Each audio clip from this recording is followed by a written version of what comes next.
sa Jackliner bus, especially sa bus number 8910, Lucena, Cubao, Camyas. At it also serving P2P.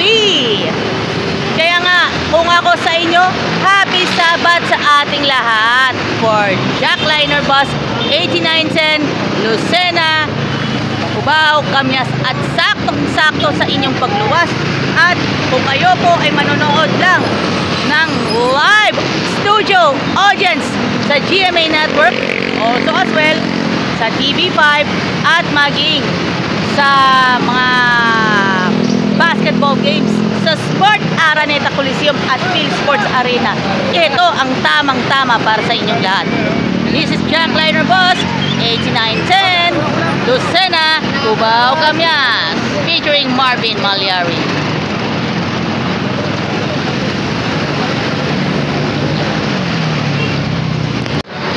Yo, what's up? Nandito po tayo sa Turbina Multiverse Terminal with Jackliner bus 8910.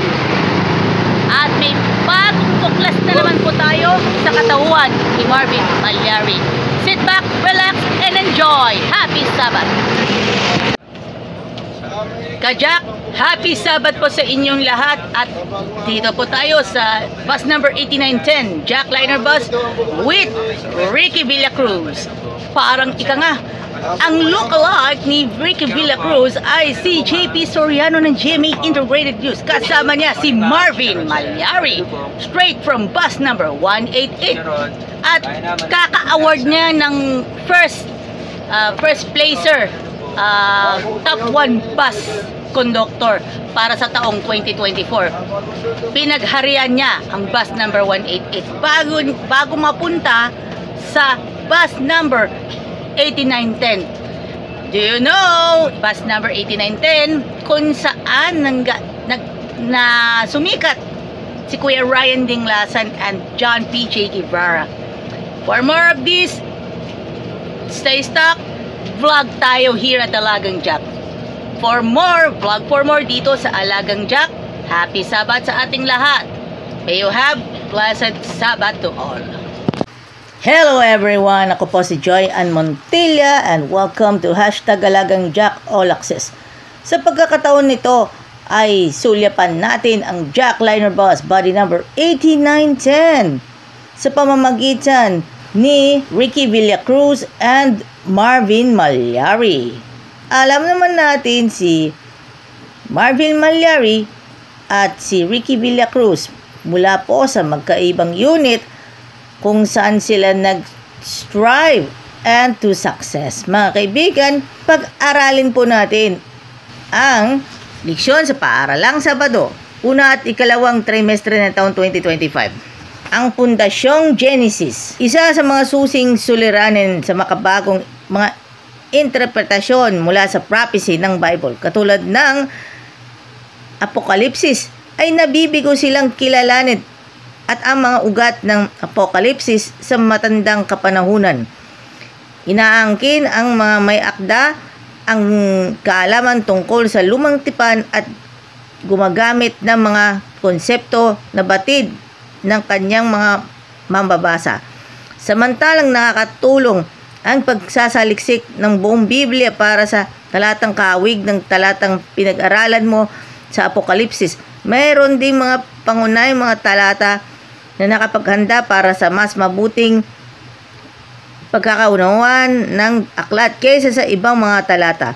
Ito ay lalong totoo para sa Genesis, ang naglatag na daan kung paanong bumagsak ang ating sanlibutan sa makasalanang kaguluhan. Halos lahat ang mahalagang konsepto na nabanggit sa Apokalipsis ay matatagpuan sa ilang mga anyo sa unang mga kabanata ng Bible.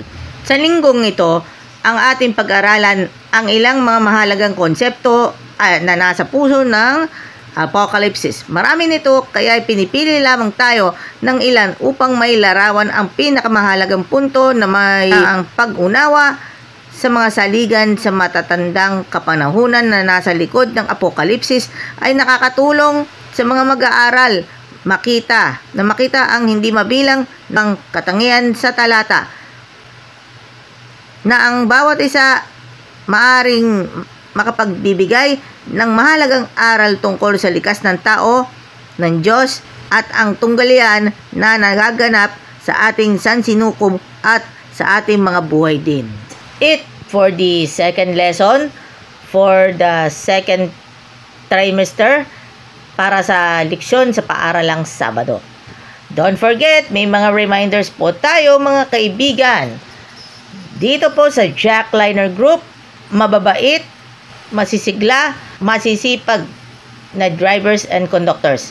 Maging ang mga inspector, mga dispatcher on duty at sa mga executive staff and hiring team ng Jack Liner Group. Naway maging masigla ang buong araw, natatahakin na may magandang impresyon, magandang simula at maganda ang naging execution sa pang-araw-araw na buhay natin. At alam naman natin, believe this, alam naman natin sa lahat, bago yan. Engaging every member of every church in every nation to make disciples using Christ's method. Harvest 2025. At shoutout muna tayo kila Kuya Andy Recamara at maging si Kuya Robert Perido. At shoutout din po sa mga kaibigan natin na sina Kuya Samson Liames, Ricky Salinas, Renal Solsona, Pastor Franklin Gutierrez, Pastor Jun Peras, and maging sa Santa Isabel Seventh-day Adventist Church. At pagpapasalamat po natin sa San Rafael Adventist Church, Metro San Pablo District 1, at maging sa mga elders and maging sa AWay leaders ng iba't ibang church, iba't ibang district ng South Central Luzon Conference. At batiin po natin maging si Randy Owanya, and of course shout out po natin sa lahat po ng mga giliw natin mga pasahero ng Jack Liner Group. At pala rin po tayong maging masigla sa bawat buhay po natin. At shoutout natin si Kuya Seth Bailado and Sir Ray Moreno, K9 Hunter, na nakasign sa Jack Liner Terminal sa Camias, Quezon City. At maging sa ating mga kasama sa GMA Entertainment Group and GMA Public Affairs. Muli, ako po si Joy Ann Montilla. Maraming salamat sa inyong lahat. God bless us all. To make a brighter day, this is Alagang Jack. Alagang Jack is getting ready for Harvest 2025.